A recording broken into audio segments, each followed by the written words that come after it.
एक एक चीज़ समझने की कोशिश करो यहाँ पे। सो चलिए, what is mass defect. Mass defect क्या होता है कि जो न्यूक्लियॉन्स होते हैं, एटम जो होता है, अब किसी एटम को देखें तो जेड एक्स से ही लिखते हैं। जेड इसमें नंबर ऑफ प्रोटॉन होते हैं और A minus Z number of neutron होते हैं, ठीक है। जेड प्रोटॉन होते हैं बच्चों और ए माइनस जेड क्या होते हैं, नंबर ऑफ न्यूट्रॉन। तो न्यूक्लियॉन्स का मास माइनस न्यूक्लियर मास, दोनों को अगर माइनस कर दें तो क्या निकल जाता है, मास डिफेक्ट की वैल्यू निकलती है। तो मास डिफेक्ट होता है Z mass of proton, A minus Z mass of neutron minus nuclear mass, Z mass of proton plus A minus Z mass of neutron minus nuclear mass अगर कर दो तो ये क्या निकल जाता है, हमारा मास डिफेक्ट निकल जाता है। ठीक हो गया। तो मास डिफेक्ट बराबर होता है Z mass of proton, A minus Z mass of neutron. अब न्यूक्लियर मास को हम क्या कर सकते हैं, एटम के अंदर क्या होते हैं, इलेक्ट्रॉन होते हैं और न्यूक्लियॉन्स होते हैं, तो atomic mass minus Z mass of electron कर सकते हैं, क्योंकि इलेक्ट्रॉन हटा दोगे तो न्यूक्लियस बचेगा। तो डेल्टा एम बराबर मिला, जेड कॉमन ले लिया, mass of proton plus mass of electron, okay, plus A minus Z mass of neutron, A minus Z mass of neutron minus atomic mass. तो ये मिल गया हमारा, किसकी वैल्यू है, मास डिफेक्ट की वैल्यू है, ठीक है। This is the value of your mass defect. Mass defect बराबर ये टर्म, ये माइनस ये, okay, got it everyone.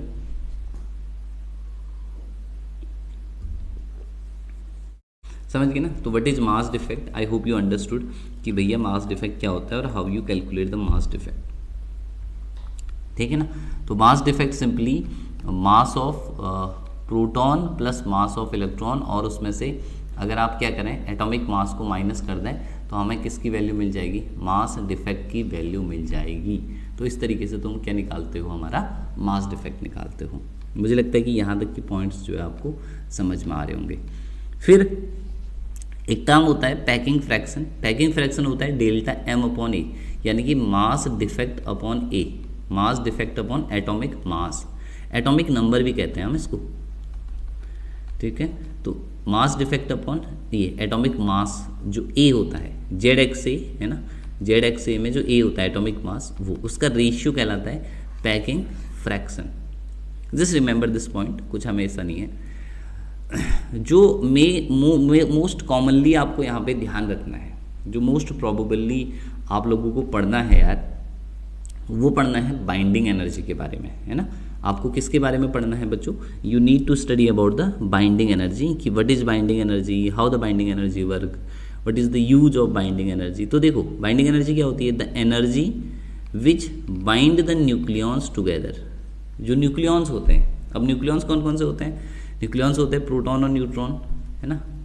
Proton और न्यूट्रॉन मिलके क्या बनाते हैं, न्यूक्लियॉन्स बनाते हैं। तो प्रोटॉन और न्यूक्लियॉन्स को, प्रोटॉन और न्यूट्रॉन को एक साथ, अगर प्रोटॉन और न्यूट्रॉन को एक साथ कंबाइन करके रखना है तो जो एनर्जी रिक्वायर्ड होगी, है ना, बहुत सारे प्रोटॉनों को दिख रहा होगा, बहुत सारे प्रोटॉनों को, ये बहुत सारे प्रोटॉनों को या बहुत सारे न्यूट्रॉनों को अगर अपन को क्या करना है, एक साथ कंबाइन करके रखना है, तो हमें क्या करनी पड़ेगी, बाहर से कुछ ना कुछ एनर्जी देनी पड़ेगी, जिसको हम कहते हैं सिंपली योर बाइंडिंग एनर्जी।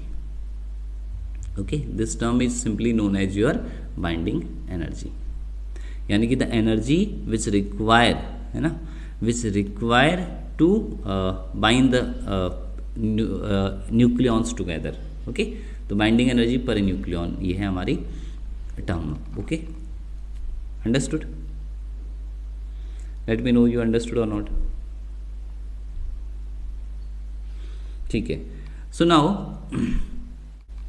एक टर्म होता है जस्ट इसके नीचे, binding energy per nucleon. You have a term and it's a very important term I feel, binding energy पर nucleons.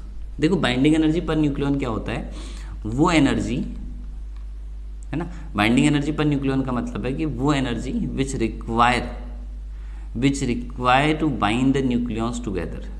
Binding energy per nucleon का मतलब है कि बाइंडिंग एनर्जी पर न्यूक्लियॉन मतलब the energy which require to bind the nucleons together. ये देखो क्या होता है, बाइंडिंग एनर्जी पर न्यूक्लियॉन, ये स्टेबिलिटी को बताता है। See whenever you going to find out the binding energy per nucleon, तो प्लीज इंश्योर कि ये किस चीज़ को बताता है, binding energy per nucleon define the stability of nuclei.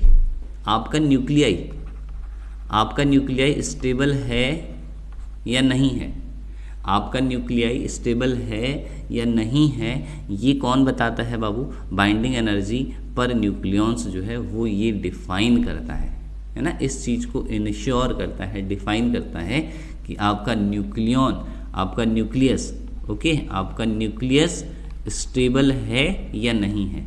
Higher the binding energy per nucleon, higher the binding energy per nucleon, higher the binding energy per nucleon, higher the stability. जिसके लिए, जिस nuclei के लिए binding energy per nucleon जितनी ज़्यादा होगी, जिस nuclei के लिए ये बाइंडिंग एनर्जी पर न्यूक्लियन जितनी हाई होगी, जितनी ज़्यादा होगी, वो न्यूक्लियाई उतना स्टेबल होगा। समझ गए, वो न्यूक्लियाई उतना क्या होगा, स्टेबल होगा बच्चा। तो स्टेबिलिटी को डिफाइन करता है binding energy per nucleon, define the stability, define the stability कि आपका न्यूक्लियाई कितना स्टेबल है। अब देखो ये अपन को एक कर्व मिलता है ना, ये कर्व दिख रहा होगा आपको, ये जो है, ये जो इधर दिखा रखा है, ये जो दिखा रखा है, ये है बाइंडिंग एनर्जी पर न्यूक्लियन और ये है ए, ये ए एक्सेस है और ये है बाइंडिंग एनर्जी पर न्यूक्लियन वाली एक्सेस। तो आप देख रहे हो कि जो तुम्हारा कर्व है, ठीक है, जो तुम्हारा कर्व है वो ऐसे स्टार्ट हो रहा है, ऐसे जा रहा है, पीक पे जा रहा है, फिर नीचे आ रहा है, फिर ऊपर जा रहा है, फिर नीचे जा रहा है, फिर ऊपर जा रहा है, इसमें सींग जैसे बन रहे हैं, and finally it go to maximum value and it start decay decay decay decay decay decay decay, finally decay. तो एक पॉइंट मिला हमें, you get a point here, यहाँ पे एक पॉइंट मिला जहाँ पे बाइंडिंग एनर्जी क्या है, मैक्सिमम है, जहाँ पे आपके सिस्टम की जो बाइंडिंग एनर्जी है भाई वो क्या है, मैक्सिमम है। देखो एक पॉइंट मिला, you get a point here here here here here here, ये पॉइंट मिला where your binding energy is maximum. और कितनी होती है यहाँ पे बाइंडिंग एनर्जी, लगभग 8.2 mega electron volt, MeV, 8.2 MeV, है ना। This is correspond to iron. तो आयरन की बाइंडिंग एनर्जी पर न्यूक्लियन अगर आप देखें तो वो सबसे ज़्यादा होती है, ओके। सबसे ज़्यादा बाइंडिंग एनर्जी पर न्यूक्लियन किसकी होती है, आयरन की। Iron has most highest binding energy per nucleon, iron के लिए। अब देखो लाइटर न्यूक्लियाई, आयरन से पहले अगर आप देखें, आयरन से जस्ट पहले देखें, इस साइड देखें, तो ये जो न्यूक्लियंस है ना, ये जो न्यूक्लियंस है, ये इनकी बाइंडिंग एनर्जी लो है, लाइटर मास की binding energy low binding energy. बस इसके बाद जो हैवी न्यूक्लियाई है, ध्यान समझना, हल्के आयरन से पहले पहले हल्के न्यूक्लियाई की, लाइटर न्यूक्लियाई लो बाइंडिंग एनर्जी बिफोर पीक। इस पीक से पहले हाईएस्ट पीक पे आप गए यहाँ पे, तो लाइटर न्यूक्लियाई लो बाइंडिंग एनर्जी बिफोर पीक, पहला point. After peak heavier nuclei have low binding energy. इसके बाद देखो जो भारी न्यूक्लियाई है, ये देखो, देख रहे हो ना, इधर को इधर को इधर को इधर को, जो भारी है न्यूक्लियाई, है ना, जैसे यूरेनियम थोरियम से भारी होता है, तो उसकी बाइंडिंग एनर्जी कम है ना। 2 पॉइंट आपको समझ में आए।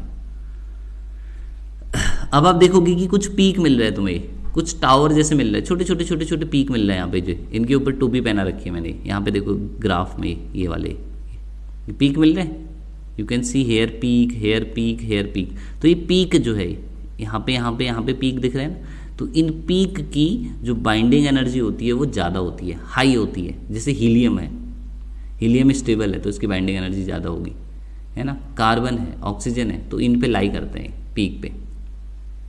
तो यहाँ पे लिखा हुआ है, देखो मैंने point, see the point, the peak correspond to higher binding energy. जो पीक है आपके, है ना, जो पीक है, they are correspond to the higher binding energy, the peak correspond to higher binding energy my dear, okay. और next होता है न्यूक्लियर फ्यूजन, ओके। नेक्स्ट अब देखो 2 तरीके की रिएक्शंस होती है, क्यों binding energy curve is that much important, please make sure you should understood. Binding energy curve इसलिए इम्पॉर्टेंट है क्योंकि यहाँ से दो रिएक्शंस की बहुत अच्छी जानकारी मिलती है। One is nuclear fusion, another is nuclear fission.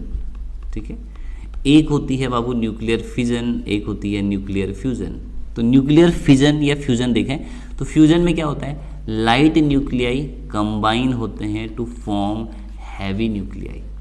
Lighter nuclei combine to form heavy nuclei. दो हल्के न्यूक्लियाई जुड़ के एक भारी न्यूक्लियाई बनाते हैं। लाइटर न्यूक्लियाई फर्स्ट, लाइटर जैसे दो हाइड्रोजन जुड़े, दो हाइड्रोजन कंबाइन हुए, दिख रहा है, दिख रहा है ना ये, और क्या बना दिया, हीलियम बना दिया। तो दो हाइड्रोजन मिलके जब हीलियम बनाएंगे तो यहाँ पे क्या होगी, ढेर सारी एनर्जी जो होगी उसका लॉस होगा ये। ठीक है, तो इसलिए न्यूक्लियर फिजन रिएक्शन में या न्यूक्लियर फ्यूजन में, फ्यूजन है, फ्यूजन मतलब दो हल्की चीज़ों से मिलके एक भारी चीज़ का बनना। तो whenever the nuclear fusion reaction take place, whenever the nuclear fusion reaction take place, क्या होती है, बहुत सारी एनर्जी यहाँ पे, ढेर सारी एनर्जी यहाँ पे जनरेट होती है। A lots of energy generated here. Got it? Yes yes yes yes.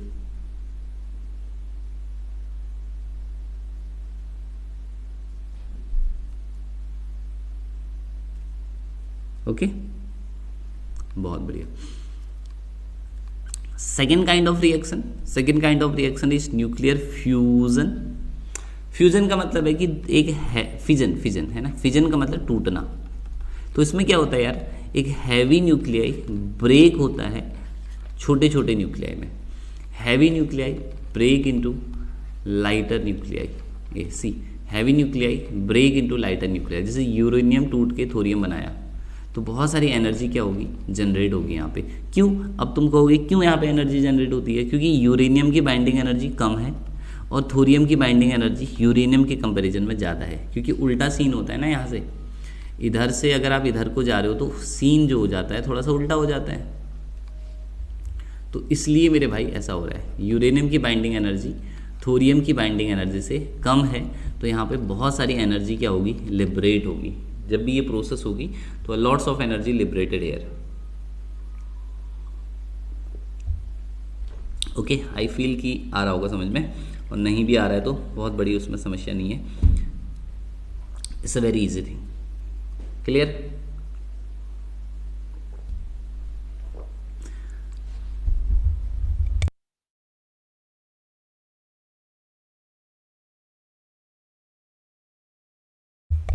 तो there are two type of nuclear reaction. ठीक है, एक होती है फिजन और एक होती है फ्यूजन। दोनों आपको किसके बारे में बता रही है, समझ गए? दोनों आपको स्टेबिलिटी के बारे में बता रही है कि भैया ये वाला न्यूक्लियर इतना स्टेबल होगा, ये वाला न्यूक्लियर इतना स्टेबल होगा, इसकी कंडीशन ये है और उसकी कंडीशन वो है। तो क्यों फिजन और फ्यूजन होता है, और जब फिजन और फ्यूजन होता है तो क्यों एनर्जी जनरेट होती है, उसके पीछे का राज ये है। ओके, इसके पीछे का राज ये है। ओके,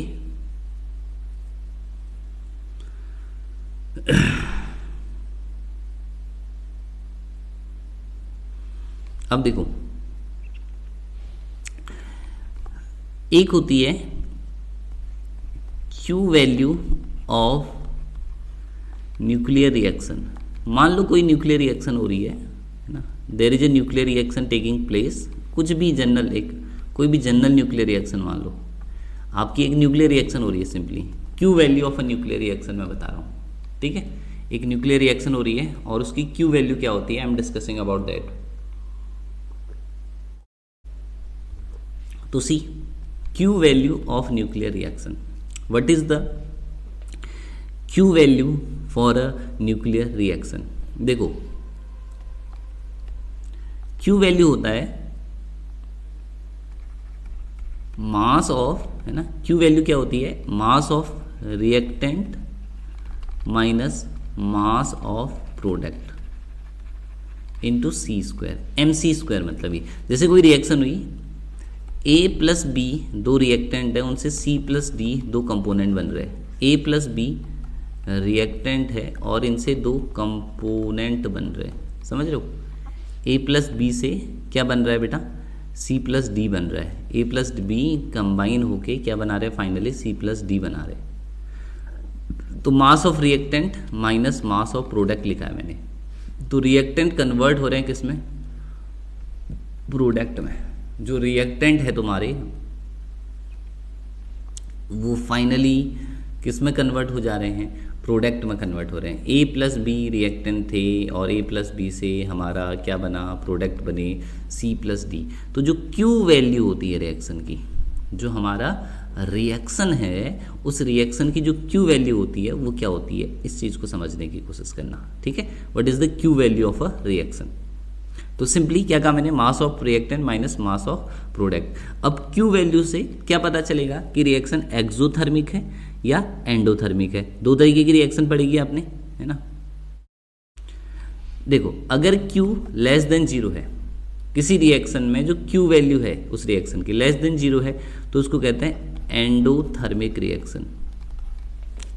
एंडोथर्मिक एक्सोथर्मिक मुझे लगता है कि आपने जो है बहुत छोटी क्लासेस में पढ़े होंगे या केमिस्ट्री में कहीं पढ़े होंगे। ओके, और Q अगर ग्रेटर देन जीरो है तो एक्सोथर्मिक रिएक्शन। ये देखो, एक होती है एंडोथर्मिक, ठीक है बेटा, एक होती है exothermic reaction. Endothermic reaction as well as endothermic reaction. ठीक है, एक ऊष्माक्षेपी और एक ऊष्मा शोषी रिएक्शंस, ऐसे पढ़ी होंगी ना कहीं, पढ़ी नहीं पढ़ी है ना। ऊष्माक्षेपी और ऊष्मा शोषी रिएक्शंस आपने पढ़ी होंगी, तो वो ये दोनों है। तो आपको समझना है कि क्यू वैल्यू कैसे निकालेंगे। कभी क्वेश्चंस गिवन होगा आपको, न्यूक्लियर रिएक्शन पे बेस क्वेश्चन गिवन होगा, तो न्यूक्लियर रिएक्शन पे बेस अगर क्वेश्चन गिवन होगा तो इस तरीके से उस क्वेश्चन को आराम से किया जा सकता है ना। इस तरीके से क्या कर सकते हैं, उस रिएक्शन को कर सकते हैं।